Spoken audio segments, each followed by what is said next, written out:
Ready when you are. Mm-hmm.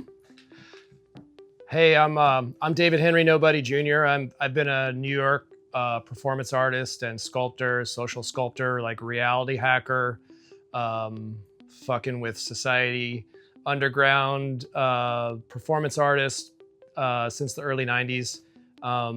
Throughout my evolution, I've had like some major benchmark bodies of work in my style, which I call Fantastic Nobody, and one of them is Alex Von Furstenberg.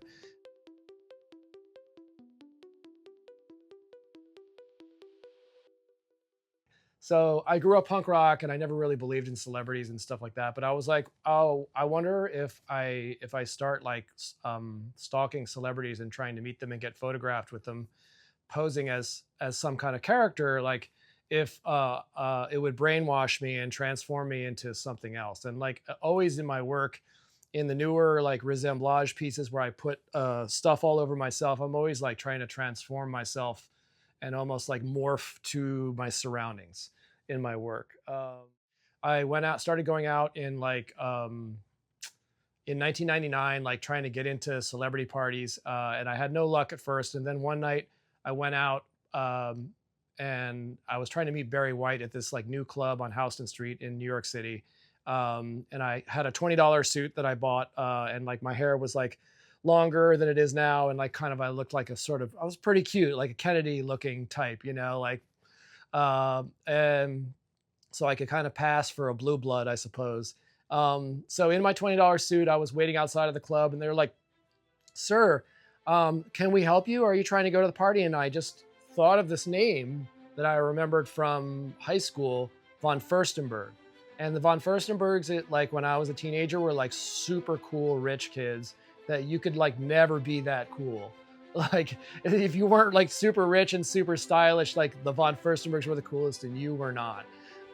And so I said I was Alex Von Furstenberg, who's Diane Von Furstenberg's son, to the guy at the door. And he was like, "Oh my God, please, like come inside, man. Like, here's Barry White." So I met the celebrity. "You want to meet the models? Here's some champagne." And I was like, just all of a sudden got in. And that turned out to be kind of like the skeleton key for the whole project. So for the next year, I went out like undercover as this actual guy, Diane Von Furstenberg's son, Alex Von Furstenberg. And I crashed like hundreds and hundreds of VIP and celebrity and political parties to find like where the events were happening. I would look in the gossip pages of the Post and the Daily News in New York, and like I have all these little clippings basically that like show like how I systematically like stalked these people, using the media and public information as like the catalyst. Basically, I developed like a lot of really funny techniques to get into parties. In addition to saying I was Alex, like I would like sneak in early and look at the guest list and like add my name onto the guest list. I carried a razor blade in my wallet, and I actually slashed through a tent before and like walked into events. One thing I would like bring a cocktail glass with me and fill it with liquid and say, "Oh, I was just outside having a cigarette. Can I go back in?"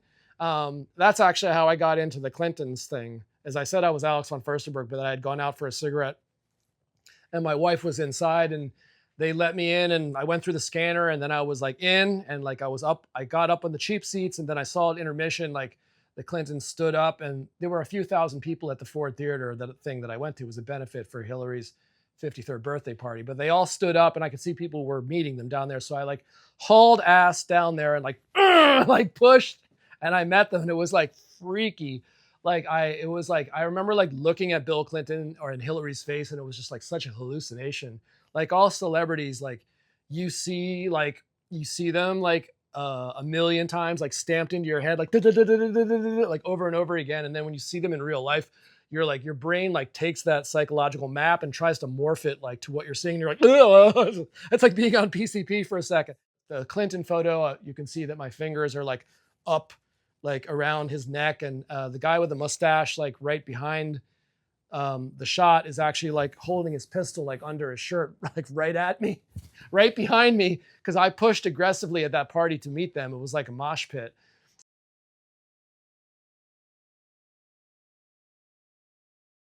In general, like I'm kind of looking at stuff in society and on the internet that kind of mimics what I know from fine art in the history of performance art. Um, you know, from Fluxus to the Viennese Actionists to like Chris Burden or Cindy Sherman.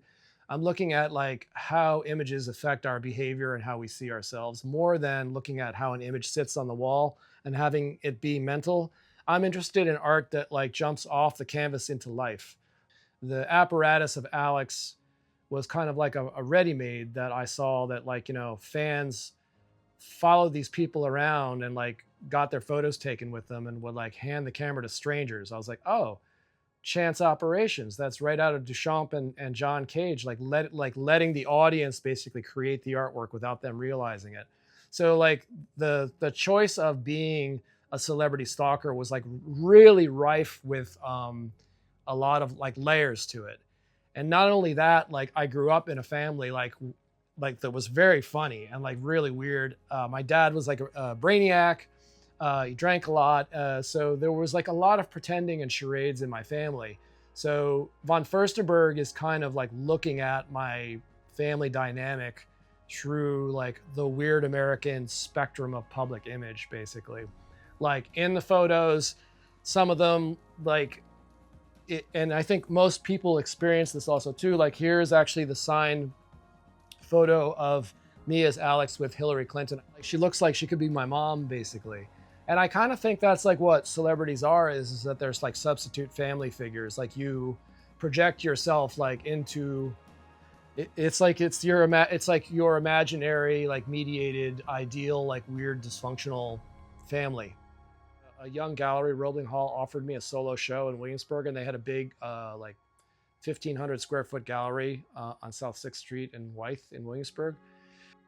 And a lot of hype started being built. I managed to meet a journalist from the New York Observer. New York Observer came out with me and basically wanted to see me like try and meet celebrities like in person. So I tried to meet David Bowie, and I actually didn't meet him. I failed.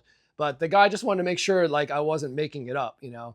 Back then, people thought the photos were Photoshop for sure, that they, you know, that didn't look real to people at all. And that carried into the exhibition also too.